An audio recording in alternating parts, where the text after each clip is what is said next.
Estamos estudiando hoy la carta a la iglesia de Tiatira. Una de las 7 cartas, una de las 7 iglesias en Asia. Queremos tomar las palabras que él dice a esas iglesias. El que tiene oído, oiga lo que el Espíritu dice a las iglesias. Y eso es lo que nosotros queremos hacer.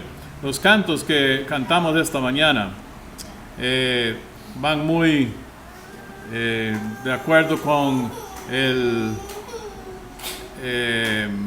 lema, lo que estamos viendo aquí en Apocalipsis, una adoración al Rey de Reyes, el Señor de Señores. El libro de Apocalipsis es un libro de adoración al Cordero de Dios, el Rey de Reyes, Señor de Señores. Y eso es lo que queremos también enfatizar hoy, recordar que estamos adorando a ese Dios y ese Jesús que está hablando a las iglesias. Y esas cartas fueran dirigidas a ciertas iglesias, a ciertos hermanos, pero son cartas universales a la vez y que no han, o todavía son vigentes hoy.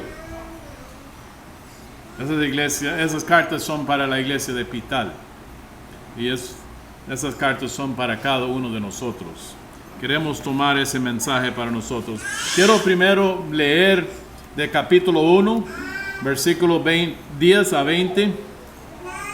Es el contexto en que el libro de Apocalipsis fue escrito, pero también el contexto en que el mensaje a esas iglesias fueron dados a Juan en la isla de Patmos.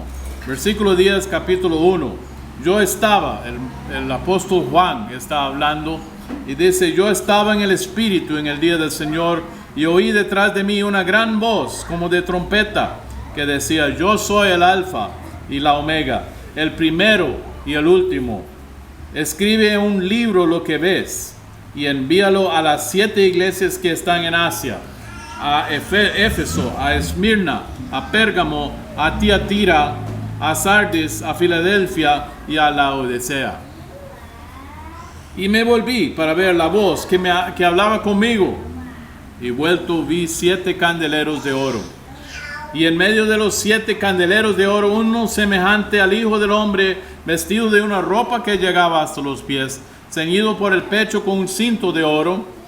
Su cabeza y sus cabellos eran blancos como blanca lana, como nieve, sus ojos como llama de fuego, y sus pies semejantes al bronce bruñido, refulgente como en un horno, y su voz como estruendo de muchas aguas.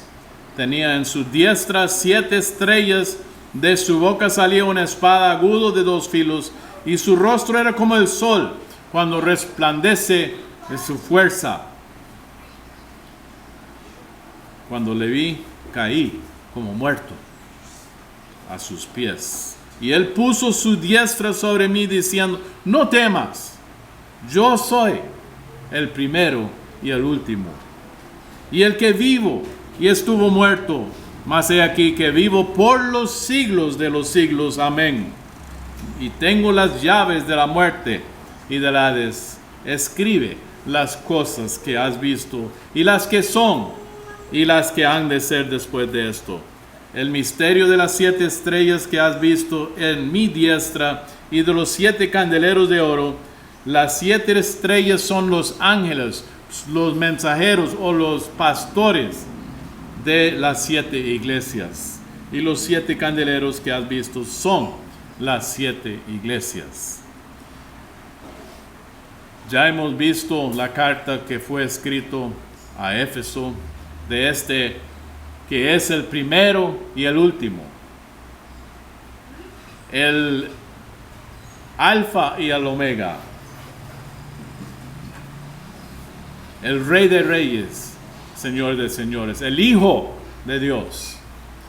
El mensaje que escribió a la iglesia de Éfeso, lo vimos. También la iglesia de Esmirna. Y el último mensaje vimos el mensaje a la iglesia de Pérgamo. Y hoy vamos a ver el mensaje a la iglesia de Tiatira, en el versículo 18 de capítulo 2. Pero vamos a primero contemplar lo que vio el apóstol Juan. Él primero oyó una voz fuerte, y cuando volvió a ver, se asustó. Dice que cayó como muerto. Y cualquiera de nosotros hubiéramos hecho lo mismo, ¿verdad? El rostro como el sol resplandeciente. ¿Quién puede ver el sol cuando está en su fulgor? Nadie puede ver el sol. Imagínense el rostro de una persona con ese resplandor. Y él cayó como muerto, dice. Él estaba asustado. No sé todo lo que él pensó. Pero Jesús dice, no temas. Soy yo. No tienen que temer. Soy yo. Y tengo un mensaje. Y quiero que lo escriba. Póngala en un papel o un papiro seguro en aquel entonces. Y envíalo a las iglesias. Dice que las 7 estrellas son los 7 mensajeros o ángeles, dice, mensajeros o los pastores de la iglesia, y los 7 candeleros son las 7 iglesias. Lo que le voy a mostrar, escríbelo en un libro. Y ese es el libro de Apocalipsis que tenemos nosotros hoy. Como dije antes, estas cartas eran dirigidas directamente a iglesias, a congregaciones actuales en aquel entonces. Probablemente algunas de esas congregaciones Juan mismo los había establecido. Estamos viendo en Hechos cómo los apóstoles iban y la gente iban a esparcir la palabra, a predicar la palabra, ¿verdad? Buscar a las ovejas perdidas. Las 7 iglesias de Asia son resultado de esa obra que hicieron los apóstoles y los cristianos de Jerusalén. Y ahora tenemos 7 iglesias, ya tienen su tiempo. Y ahora un mensaje de Dios a esas 7 iglesias. Porque ya con el tiempo habían entrado algunas cosas en la iglesia. Algunas cosas buenas, otras que no eran buenas.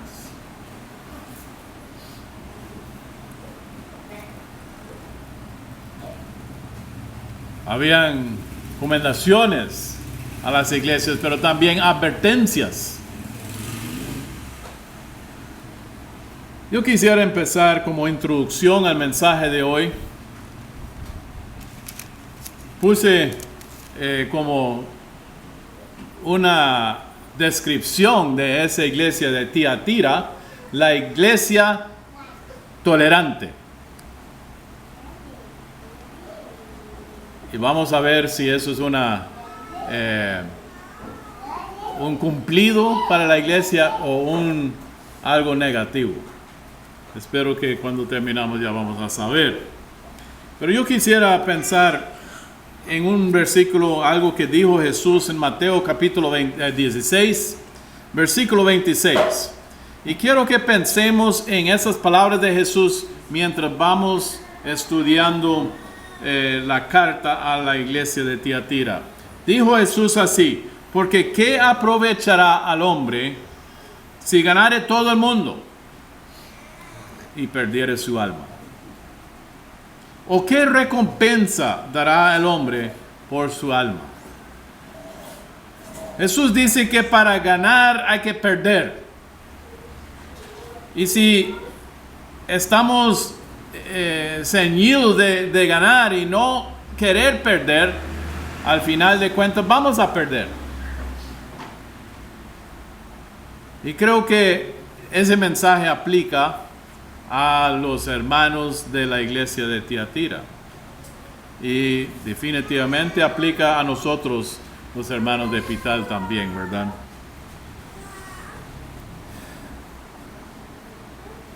¿Qué estamos nosotros ganando hoy? ¿Qué estamos perdiendo para ganar? ¿O qué estamos ganando que vamos a perder? Vamos a empezar a ver ahora la iglesia, el mensaje de la iglesia de Tiatira. El que tiene oído, oiga lo que el Espíritu dice a la iglesia. Este mensaje que vino a la iglesia de Tiatira es para todo aquel que tiene oído. Y la advertencia, la amonestación es: oiga, escucha bien, ponga en práctica, haga caso lo que el Espíritu dice a las iglesias. ¿Cómo era esa ciudad de Tiatira?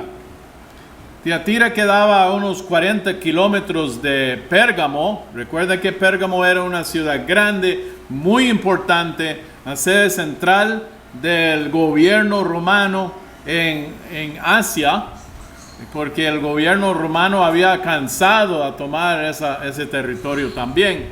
Y tenía el gobernante en la ciudad de Pérgamo. Era una ciudad muy próspero, muy grande, muy fuerte, muy importante. En cambio, la ciudad de Tiatira, que quedaba como al sur y este de Pérgamo, era una ciudad pequeña. Al oeste de Pérgamo y Éfeso y Esmirna, no muy lejos estaba el mar Egeo, ¿verdad? Pero al este estaba todo lo que era Asia, lo que es Turquía hoy, y todo lo que Israel y después el Medio Oriente, toda esa parte. Entonces, Tiatira fue establecido por Alejandro Magno, que había tomado esa parte hacía muchos años antes. Había establecido esa ciudad, esa parte de una manera estratégica para proteger a la ciudad importante, Pérgamo, y probablemente algo de las otras ciudades también, pero específicamente para la ciudad de Pérgamo, y estableció ahí un presidio militar. Eso fue una ciudad militar por muchos años. Era una ciudad muy importante por eso, pero no era muy grande y principalmente militar. Y era una ciudad que se dedicaba al dios Apolo. El dios Apolo era un dios fuerte, un dios poderoso. Él era el patrón, dios del ejército. Y el dios Apolo se conocía como el Hijo de Dios. Interesante, ¿verdad? Ahora, el verdadero Hijo de Dios está hablando a los hermanos de Tiatira en un ambiente donde adoraba un ídolo, un dios que se decía o decían que era el Hijo de Dios.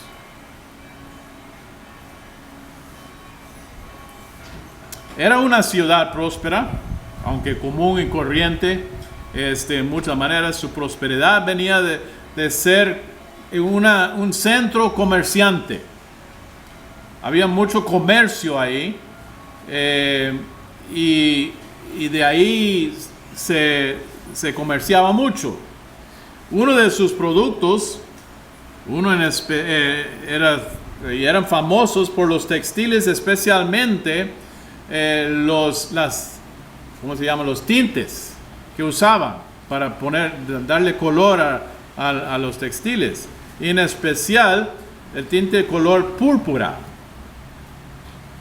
La ciudad era conocida mundialmente en aquel entonces por su púrpura, y no me acuerdo muy bien, aparentemente habían dos fuentes que usaban para dar color, tinte a las telas, al color púrpura. Uno era de una fuente animal y otro vegetal, y ahora no me acuerdo cuál era. Uno era mucho más caro y mucho más fino que el otro, no me acuerdo cuál es, pero ellos eran conocidos como el centro de famosos por sus textiles y tinte púrpura. Algo muy interesante, y yo no lo sabía, pero en Hechos capítulo 16, cuando Pablo estuvo en esa zona haciendo un viaje misionero donde estaba predicando el evangelio a muchas personas, estaba en la zona de Asia, ¿verdad? ¿Se acuerdan? Ahí estaba predicando, él quería ir hacia arriba de Asia, no me acuerdo cuáles ciudades, pero dice que el Espíritu Santo no le dejó. Y en una noche él tuvo un sueño, una visión de un señor de Macedonia que quedaba al otro lado del mar Egeo, diciendo: venga, ayúdanos. Y él tomó esto como la voz del Espíritu Santo diciéndole: vayan a Macedonia. Filipo estaba en esa zona, vayan allá. Entonces él tomó eso como la dirección de Dios y pasaron el mar y llegaron a Macedonia. Y allí encontraron unos que adoraban a Dios, un grupo pequeño de adoradores. Capítulo 16 de Hechos. Ahora estamos en Hechos, versículo 14. Cuando ya llegaron a Filipo, dice: entonces una mujer, estaban, versículo 13, un día de reposo, salimos fuera de la puerta, junto al río, donde salía a hacerse la oración. Un grupito ahí haciendo oración, y sentándonos hablamos a las mujeres que se habían reunido ahí. Entonces una mujer llamada Lidia, vendedor de púrpura de la ciudad de Tiatira, que adoraba a Dios, estaba oyendo.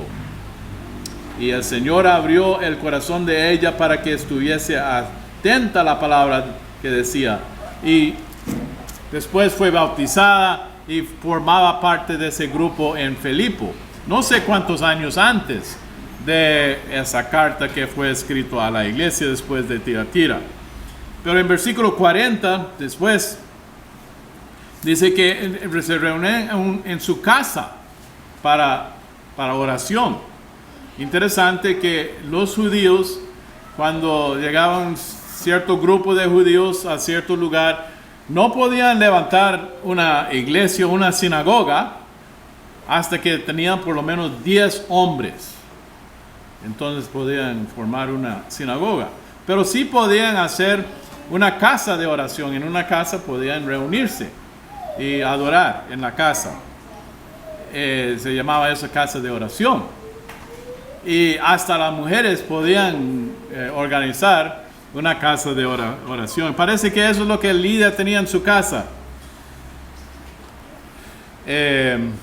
Y ella adoraba a Dios, dice. Todavía no había escuchado aparentemente el Evangelio en ese entonces, pero el Señor abrió el corazón de ella para que estuviese atenta a la palabra que Pablo le decía. Y fue bautizada su familia, y ella invitó a los apóstoles a quedarse en la casa de ella.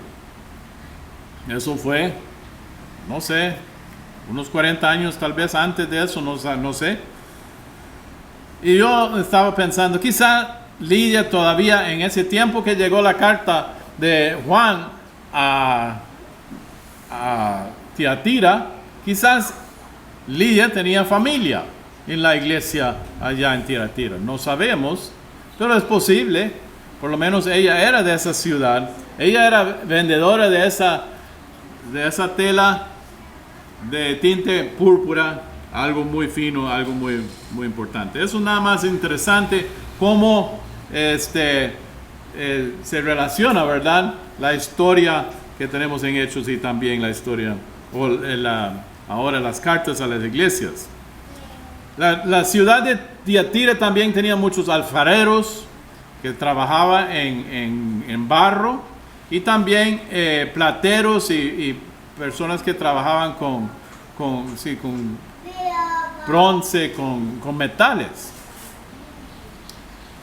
Algo interesante, y es algo que tenemos que entender para entender bien esa carta, es que los grupos, había muchos artesanos, alfareros, plateros y otros, los grupos que trabajaban en textiles y en tintes.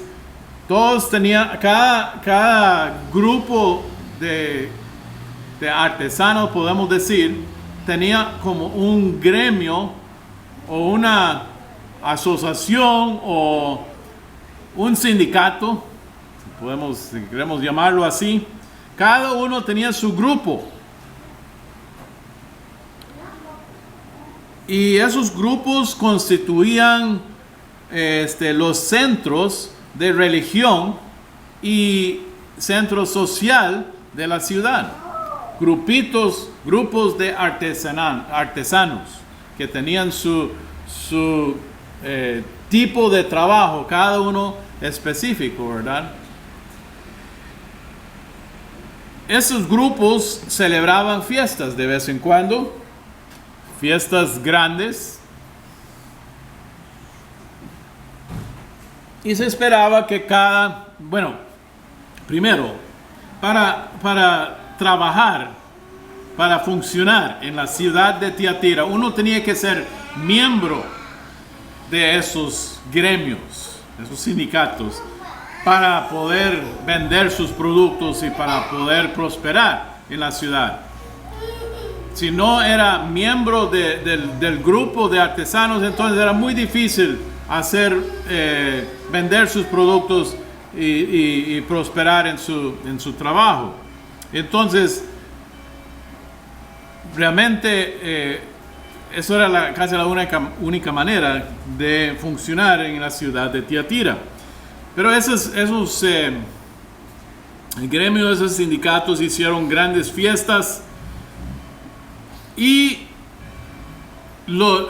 esperaban que cada miembro de esas asociaciones asisten a las fiestas.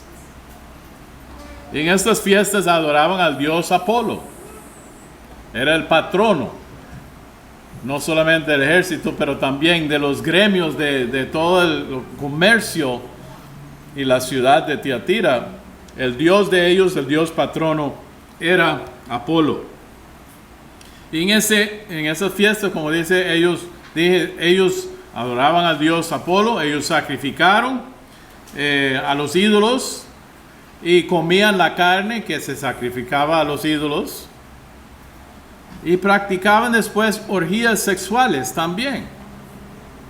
Eso era conocido en esos centros y esas fiestas que hacían, y lo hacían en nombre de religión. Si uno de los miembros no asistía a esas fiestas, entonces del grupo decían que eso no agradaba al dios Apolo, y por eso el comercio se va a caer. No van a poder vender sus productos, él va a estar enojado con nuestro grupo. Entonces, ¿qué hacían con esas personas que no asistían? Que hacían enojar al dios Apolo. Los expulsaban. Ya no podían ser parte del gremio. Y después, ¿qué pasó entonces con sus productos? Imagínense la lucha, la dificultad que encontraban esas personas que ya no eran miembros de esas sociedades, asociaciones. ¿Dónde se encontraban los cristianos en ese cuadro? Lógicamente no podían participar en esas fiestas. Recuerden, en Pérgamo la presión que sentían los cristianos eran la adoración en los templos. Y en el comercio también, para vender y comprar, tenían que primero ofrecer incienso al emperador. Tenían que traer sacrificio, tenían que adorar al emperador para poder participar. Entonces ellos, lo que enfrentaban en Pérgamo era amenazas de muerte a veces por no participar y no involucrarse en esas adoraciones en los templos de los dioses ahí. Pero en Tiatira la presión era tal vez algo parecido, pero la presión era involucrarse parte de esas asociaciones, de esos sindicatos, para poder vender sus productos y vivir. O si no, estaban propensos o probablemente iban a perder su trabajo, su ingreso, su vida económica. Esa era la presión que sentían los hermanos en Tiatira. Ahora vamos a ver la carta. ¿Qué es lo que Jesús dice a la iglesia, a los hermanos en Tiatira? La carta. Como dije antes, yo quiero dejar claro que la carta habla a la iglesia en general. Está dirigido a la iglesia de Tiatira. Y es un mensaje personal a la iglesia de Tiatira. Pero la iglesia, recuerdan, la iglesia se compone de miembros, de personas.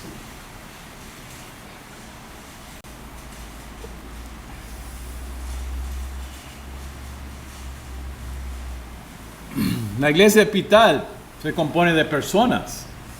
Esa es la iglesia epital, ¿verdad? Pero se compone de personas. Entonces, el mensaje a las iglesias es tanto para la iglesia en conjunto como también a cada uno personalmente. Y así fue esas cartas que fueron dirigidas a estas iglesias. Pero también es como está dirigido a nosotros, como iglesia y como persona personalmente también. Esa es la carta más larga que encontramos en las 7 cartas, y es a la iglesia, probablemente la iglesia, por lo menos la ciudad más pequeña de las 7. Dice que ese es el mensaje de Dios. Vamos a leer versículo 18 hasta versículo 29. El mensaje a la iglesia de Tiatira. Y escribe el ángel de la iglesia en Tiatira, el Hijo de Dios. Interesante que empieza así, ¿verdad? El verdadero Hijo de Dios está hablando. El que tiene ojos como llama de fuego y pies semejantes al bronce bruñido, dice esto: yo conozco tus obras.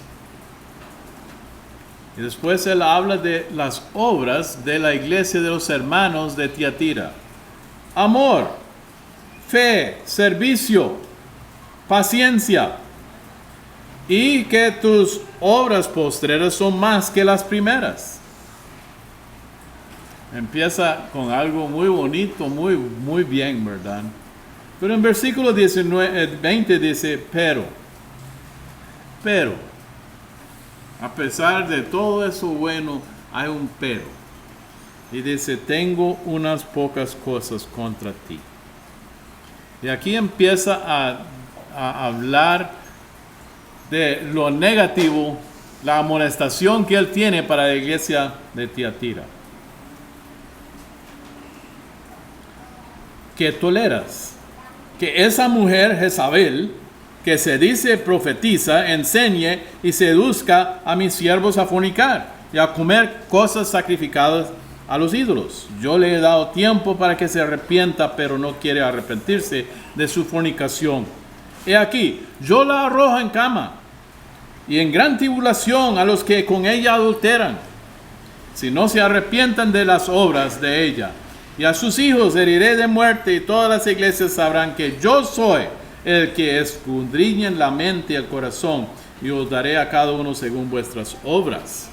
Pero a vosotros y a los demás que están en Tiatira, a cuantos no tienen esa doctrina y no han conocido lo que ellos llaman las profundidades de Satanás, yo os digo, no os pondré otra carga, pero lo que tenéis, retenedlo hasta que yo venga. Al que venciere y guardare mis obras hasta el fin, yo le daré autoridad sobre las naciones y las regirá con vara de hierro. Serán quebradas como vaso de alfarero, como yo también la he recibido de mi Padre. Y le daré la estrella de la mañana.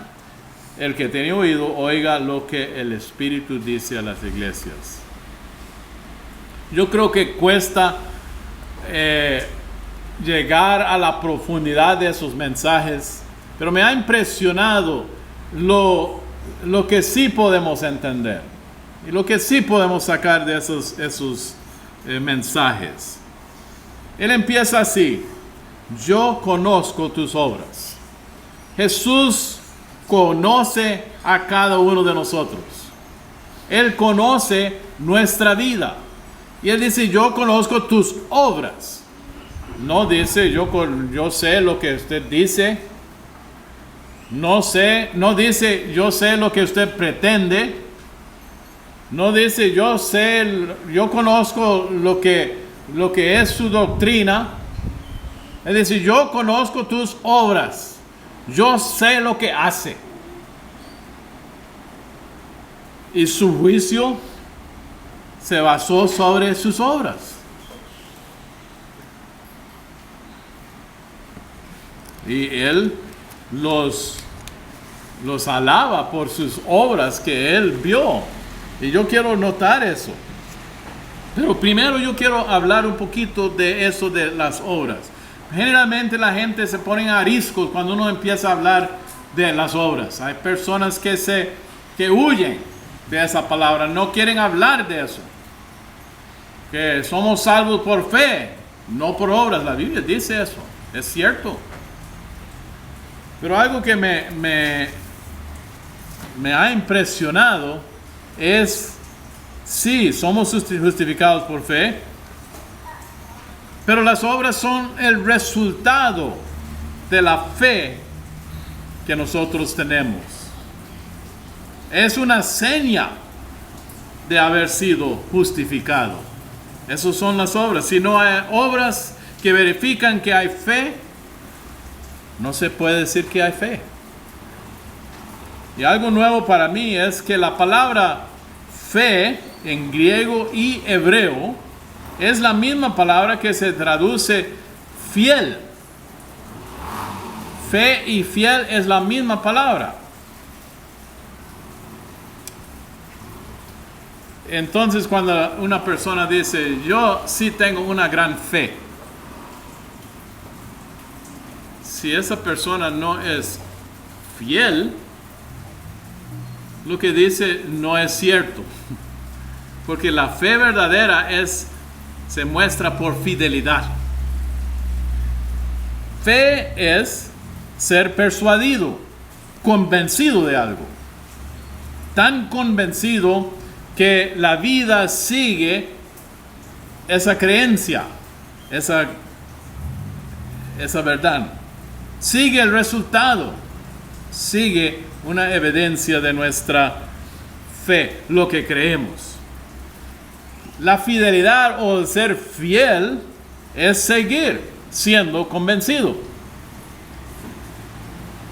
Fe es ser convencido.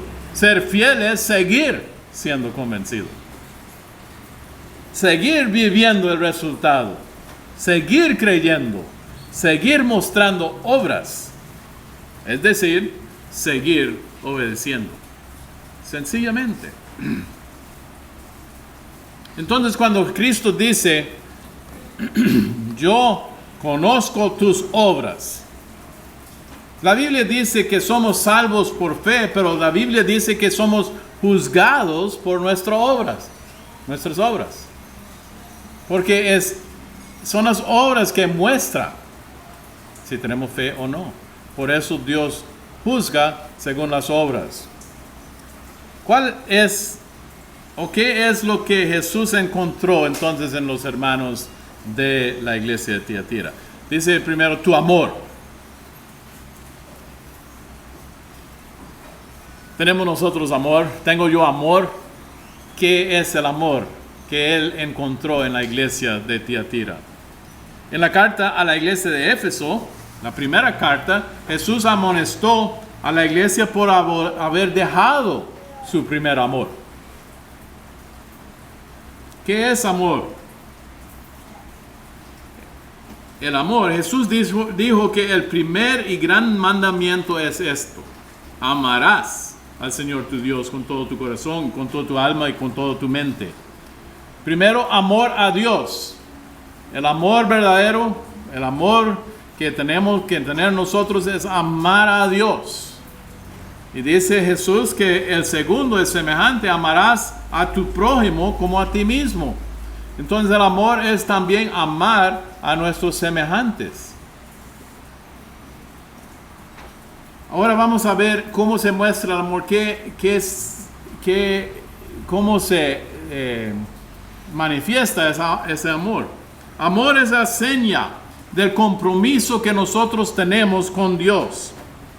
Dice en 1 de Juan 2:5, el que guarda su palabra, en este verdaderamente el amor de Dios se ha perfeccionado. El que guarda. Es una seña de nuestro compromiso con Dios. En 1 de Juan 2, versículos 10 y 11, dice: el que ama a su hermano permanece en luz, pero el que aborrece a su hermano está en tinieblas. La seña de amor es amor a Dios y amor a nuestros semejantes. Y la seña de amor a Dios es cuando guardamos sus mandamientos. Seguimos en 1 de Juan 2, versículo 15. Si alguno ama al mundo, el amor del Padre no está en él. El amor a Dios tiene que ser único, exclusivo. Y no podemos estar amando al mundo y también amando a Dios. Eso es imposible. Después en capítulo 3, versículo 18, hijitos míos, no amemos de palabra, ni de lengua, sino de hecho y en verdad. Yo conozco tus obras. Podemos hablar muy bien, pero la prueba está en lo que hacemos, no en lo que decimos. Y el amor tiene que ser mostrado en hechos, en guardar la palabra de Dios, en amar a nuestro prójimo. Capítulo 4 de 1 de Juan. 1 de Juan está lleno de amonestaciones en cuanto al amor. Versículos 7 y 8. Todo aquel que ama es nacido de Dios y conoce a Dios. El que no ama no ha conocido a Dios. Y después en capítulo 5, versículo 3. Pues este es el amor a Dios, que guardemos sus mandamientos. Y Jesús dice a la iglesia de Tiatira: ustedes muestran amor. Los felicito. Ustedes muestran amor. Empieza muy bien, ¿verdad? Después dice que Él también ve en la iglesia tu fe. Y yo no voy a hablar mucho de eso porque ya hablamos de lo que es fe. Pero Él vio esa muestra de confianza, de compromiso con Dios. Su fe, su fidelidad. Eran fieles. Los resultados de fe. Yo conozco tus obras. Yo sé cómo viven. Muestran fidelidad. Tu servicio. Esa es la palabra que usamos para diácono. Es uno que sirve las necesidades de otro. Y los hermanos en Tiatira tenían esa característica de servir. El corazón de siervo. Y después dice tu paciencia. O podemos decir perseverancia. Es lo mismo. Yo sé que ustedes han tenido mucha paciencia. Conozco tus obras.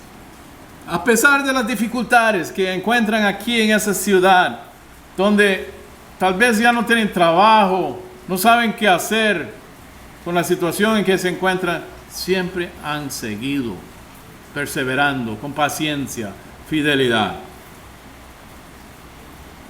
Y el versículo 19, me encanta ese versículo. Dice, tus obras postreras son más que las primeras. ¿Qué indica eso? Indica crecimiento. Indica hermanos que están progresando, que su amor es más hoy que era hace unos días, que es las obras, dice, que ustedes muestran están en crecimiento, están en aumento. Les felicito. Y así debe ser la vida de cada cristiano, un progreso, progresando y creciendo. Pero, versículo 20, tengo unas cosas contra ti. Y aquí habla de que lo que tienen contra la iglesia es que tolera. Pero vamos a notar primero qué es esa mujer o qué es esa persona. Yo dudo que su nombre en realidad era Jezabel. Creo que se está refiriéndose a la carácter de Jezabel que encontramos en el Antiguo Testamento. Escuché un caso, parece que eran unos nuevos cristianos en África, en algún lado, estaban buscando un nombre para su hija. Buscando en la Biblia para un nombre para su hija, encontraron el nombre de Jezabel y pusieron Jezabel a su hija. Yo no recomiendo poner Jezabel a sus hijas, porque eso lleva un cuadro bastante negativo. Esa mujer Jezabel, la Jezabel del Antiguo Testamento, ¿a qué se refiere? Era la esposa del rey más malvado de Israel. Y ella fue que introdujo la adoración al ídolo Baal, al dios Baal. Y llegaron, durante ese tiempo que Jezabel estaba ahí, llegaron hasta el extremo de sacrificar a los niños a ese dios Baal. Era terrible, el tiempo tal vez más oscuro en la vida de los israelitas. También ella fue la que introdujo a los israelitas las orgías perversos que practicaban en esa religión, una perversión sexual, y lo hacían en nombre de religión. Tenían hasta prostitutas en los templos. Y eso fue algo supuestamente religioso que hacían. Terrible. Cuando él dice, esa mujer Jezabel, está refiriéndose a un personaje que está influyendo en una manera muy, pero muy mal. Perverso. ¿Qué podemos saber? Porque no dice mucho de esa mujer, no sabemos mucho de esa historia, pero ¿qué podemos saber de ella? A mí me interesó mucho varias pistas que tenemos acerca de esa mujer. Dice que ella se dice profetiza. Aparentemente era miembro de la iglesia, pero dice que ella se dice profetiza. ¿Qué nos dice esto? Primero, el profeta femenina, que sí existían. No en el sentido de enseñar a los hombres, pero tenía un trabajo de profetizar, probablemente a las mujeres, no sé, todo lo que involucraba. Pero entonces el ser profetiza no era el problema, pero ella se decía ser profetiza. Me llama mucho la atención eso. Cuando un profeta, o en ese caso profetiza, se autodeclara, se autodenomina ser profeta, ojo, cuidado. Probablemente, más seguro es que no es profeta de Dios. Los profetas de Dios son, Dios los escoge. Profetas autodenominados muchas veces dicen, Dios me ha declarado tal y tal cosa.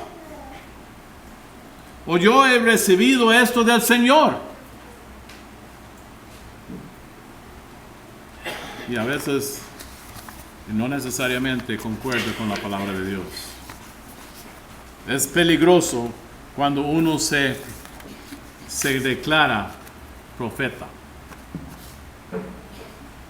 Y dice que ella enseña y seduce a mis siervos a fornicar y a comer cosas sacrificadas a los ídolos. Es obvio que esa mujer estaba haciendo una influencia mala en esta iglesia hacia la participación de esas fiestas que hacían los gremios, estos sindicatos.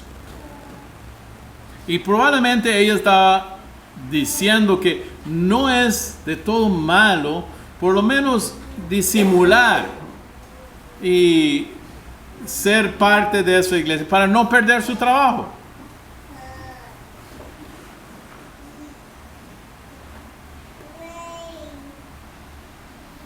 Esa es la influencia que aparentemente estaban recibiendo los hermanos en Tiatira. De hacer un convenio para no perder tanto.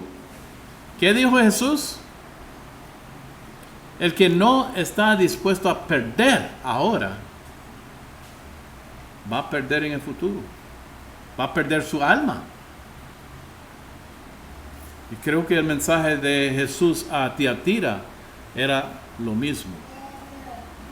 Dice que Jesús le dio oportunidad a ella de arrepentirse, pero parece que su paciencia se acabó. Que ya no había arrepentimiento para ella, pero dice que sí hay arrepentimiento para los que están siguiendo a ella, que han sido influidos por ella.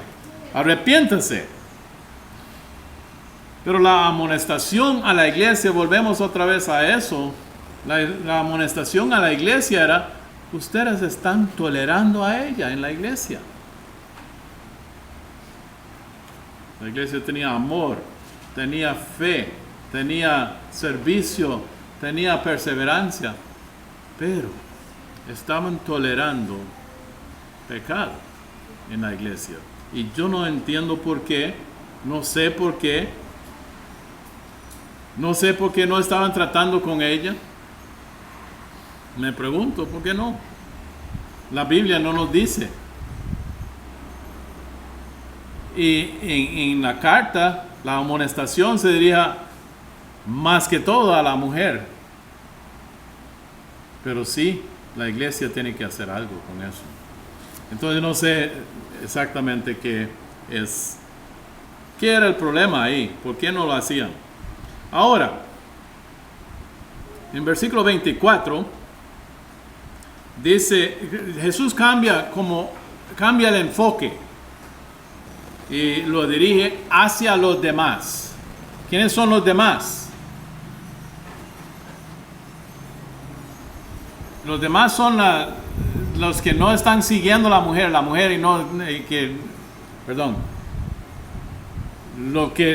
los que no están siguiendo a la mujer son los demás.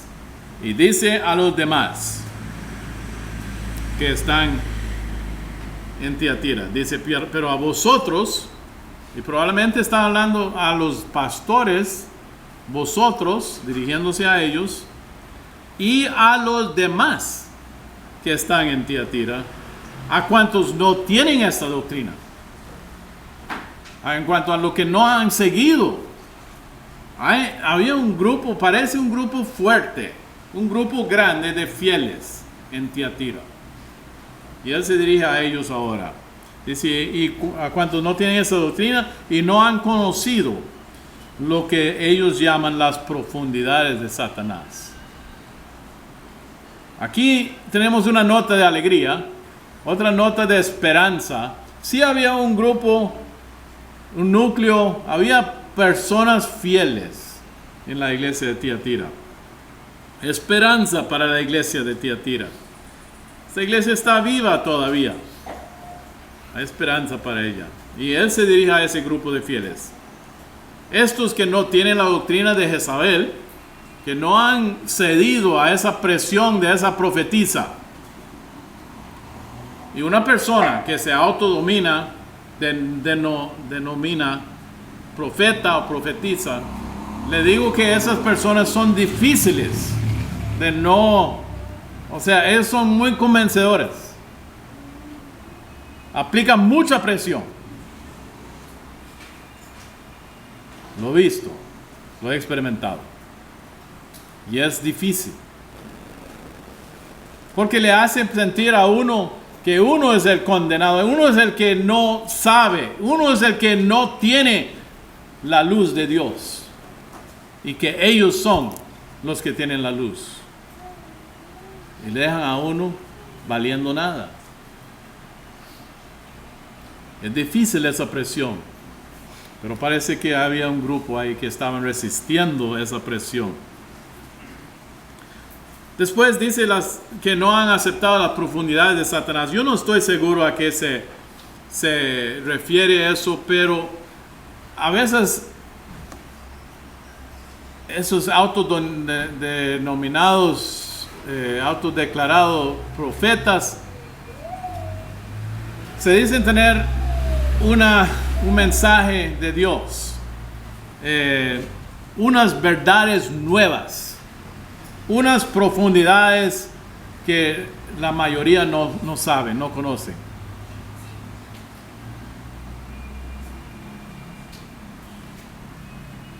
Jesús dice que esas supuestas nuevas verdades son profundidades de Satanás, más bien. Si no es algo que la Biblia nos dice, podemos descartarlo, que no es de Dios. Tiene que concordar con la Biblia. O puede ser profundidades del enemigo. Puede ser mensajes de él más bien. Pero él dice a ellos, yo no voy a poner otra carga. Ustedes están bien, están llevando las cosas bien. Estoy satisfecho con ustedes. Lo que yo les he enseñado es suficiente. Y ellos no necesitaban otra carga más. No necesitaba que les enseñara otra cosa más. Yo veo que son sinceros ustedes. Y después él viene con esas palabras. Y yo quisiera que esas palabras se profundizan en nosotros hoy. Pero lo que tenéis, retenedlo hasta que yo venga. Hasta que yo venga, manténganse firmes. No sueltan, no se aflojan, no aflojan nada. Su mensaje a ellos es: no se rindan, sigan fiel. Se me vino a la mente un atleta que tal vez está corriendo en una carrera y tiene sus amigos y sus aficionados que están viendo y le están animando: corra, corra, corra, ahí nomás está la meta, corra, corra más rápido todavía. Y creo que Jesús está diciendo a nosotros: corran, sigan, ahí nomás está la meta, hasta que yo venga. Esa es la motivación. Es la esperanza motivadora de todo cristiano. Cristo va a venir. Sigan hasta que Él venga. ya sea por medio de la muerte nuestra o por que Él venga en las nubes. Sigan fiel hasta la muerte, sigan fiel hasta que yo venga. La línea de meta está allí nomás, sigan.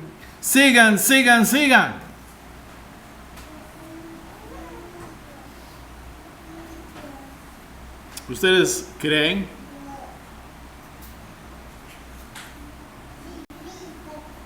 ¿Ustedes creen que ellos anhelaban la segunda venida de Jesús?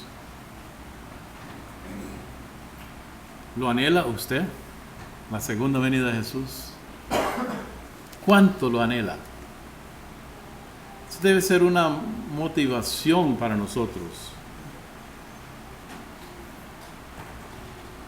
Él dice: al que venciere y guardare mis obras hasta el fin, yo le daré. Y después él dice el galardón. Vencer es guardar las obras de Dios hasta el fin. Vencer es no rendirse a las voces que nos dicen que podemos transigir, podemos hacer convenios. No tenemos que ser tan estrictos. No precisa apartarnos tanto del mundo. Vencer es no rendirse a esas voces, a no hacer un arreglo comprometido, es no hacer convenio.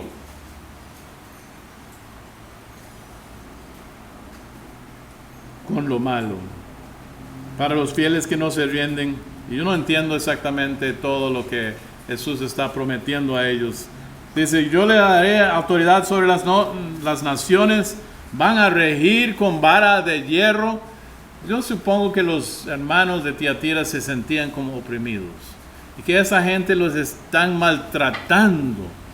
Jesús dice: si venciere, ustedes son los que van a regir. Ustedes son los que van a mandar. Algún día los papeles van a ser invertidos. Dice: yo le voy a dar la estrella de la mañana. ¿Qué es la estrella de la mañana? Yo no sé cuántos de ustedes han notado en estos días una estrella en la tarde. Por allá. Bueno, no sé.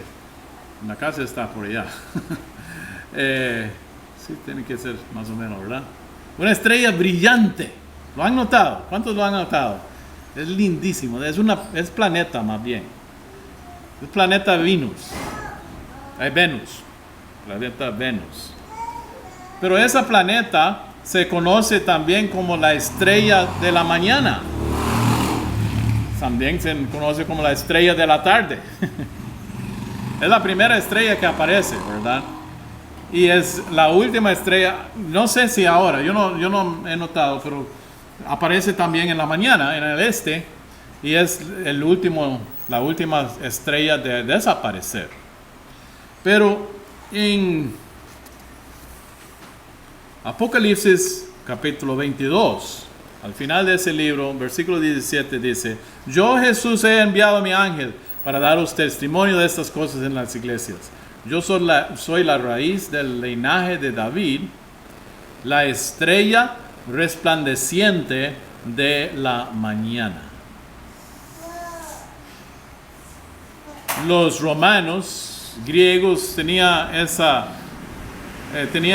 como una diosa que se llama Venus, nombrado por esa estrella. Pero Jesús dice: yo les voy a dar a mí mismo. Los fieles, yo se los voy a dar a mí mismo. Yo soy esa estrella. No la diosa Venus, no la estrella en la planeta Venus. Yo soy la verdadera estrella de la mañana. Y se lo voy a dar a los fieles. Yo me voy a dar a ustedes, los fieles. Qué promesa más preciosa. La recompensa de la fidelidad. Hermanos, Jesús nos dice hoy: el que ama a padre o madre más que a mí, no es digno de mí. El que ama a hijo o hija más que a mí, no es digno de mí. Y el que toma su cruz y sigue en pos de mí, El que no toma su cruz y sigue en pos de mí no es digno de mí. El que haya su vida, la perderá. Y el que pierde su vida por causa de mí, lo hallará. La pregunta para nosotros hoy es, ¿estamos dispuestos a perder nuestra vida? Es decir, no seguir lo que nosotros queremos, no seguir las presiones que nos están presionando para acomodarnos en el mundo, para seguir lo que Jesús dice, lo que Jesús quiere. Dispuestos a tomar la cruz, morir a nosotros mismos y a nuestros deseos y vivir para Cristo, seguir en pos de Él. Estamos dispuestos a perder para ganar la vida eterna, a hallar la vida verdadera. Tenemos que estar dispuestos a perder para poder ganar. ¿Por qué? Porque ¿qué aprovechará al hombre si ganare todo el mundo y perdiere su alma?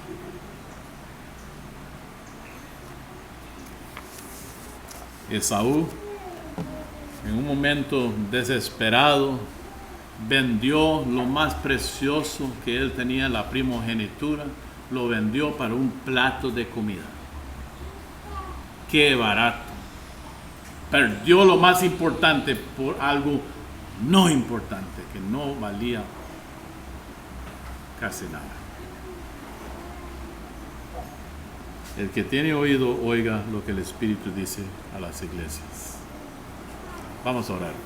Padre Santo, gracias te damos hoy por tu palabra que nos habla. Gracias por esas cartas que fueron escritas a las iglesias en Asia, pero también están escritas a nosotros, Dios.